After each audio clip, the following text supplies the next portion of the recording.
Alright, let me ask you something. Have you ever watched a sports team make a controversial pick and wondered, what the hell were they thinking?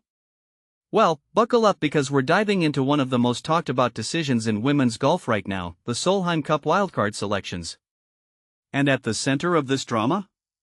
Leona Maguire, a player who's had as many ups as she has downs, and whose story feels like a soap opera with a golf club. Let me break this down for you. Here's the thing, Maguire's 2026 season has been, let's say, underwhelming. Missed cuts, a drop in rankings, and a public feud with her former captain that still has people talking. Yet, she's still on the team. Why? Well, maybe it's not just about stats. Think about this, when you're picking a team, especially for a high-stakes event like the Solheim Cup, experience can be worth more than a few tournament wins. Maguire's got 8.5 points from 12 matches in previous cups. That's not just a number, that's a legacy. But here's what bugs me, how do you balance loyalty with performance? If you're the captain, do you stick with someone who's had a rough year, or do you go for the fresh faces? It's a tightrope walk, and Nordqvist chose the former. Personally, I think that's a gamble, but I get it.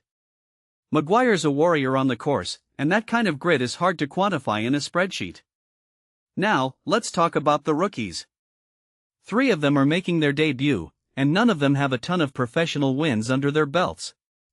Ramirez, for instance, hasn't even won a tour event yet. But wait, this isn't just about trophies. It's about potential. Nadaud had a win in Andalusia, and Rhodes was the LET Rookie of the Year in 2025 with 3 victories. But here's the kicker, these players are being thrown into the fire. The Solheim Cup isn't a friendly exhibition, it's a battle. Are they ready? Or is this just a way for the European team to hedge their bets? I mean, if you've got a roster that's not exactly firing on all cylinders, maybe you're forced to take chances. But what does that say about the depth of the European squad? It feels like a bit of a band-aid solution, doesn't it? And then there's the context of the bigger picture. The US team has their own set of stars, Nelly Korda, Angeline, Jennifer Kupcho, but they're also relying on captains' picks. Meanwhile, Europe's automatic qualifiers include names like Charlie Hull and Lynn Grant, who are proven winners. But here's what I find fascinating, the Solheim Cup isn't just about who's the best, it's about chemistry, strategy, and sometimes, politics. Maguire's past conflict with Suzann Pettersen still lingers.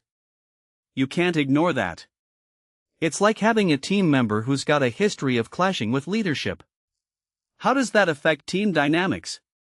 I mean, if you're a fan, you want to see the best players, but as a strategist, you have to ask, does this team feel cohesive, or is there a risk of internal friction? That's the real question no one's asking out loud. Let's not forget the human element here. Maguire herself said the Solheim Cup brings out the best in her game. That's powerful. But how much of that is genuine, and how much is just PR? She's had her share of struggles, and yet she's still in the mix. What does that say about resilience in sports? It makes me think about how we judge athletes, not just by their stats, but by their ability to bounce back. Maguire's story isn't just about golf, it's about perseverance. But here's the thing, if she doesn't deliver this time, will the criticism be louder? Or will her past heroics shield her? It's a tightrope walk for her, and for the team. In the end, this whole situation makes me wonder how much of sports is about skill, and how much is about the stories we tell. The Solheim Cup isn't just a competition, it's a stage for narratives. And Maguire's on that stage, whether she's ready or not. So, what do you think? Is this a bold move, or a desperate one? Because one thing's for sure, the drama is already here, and the golf world is watching.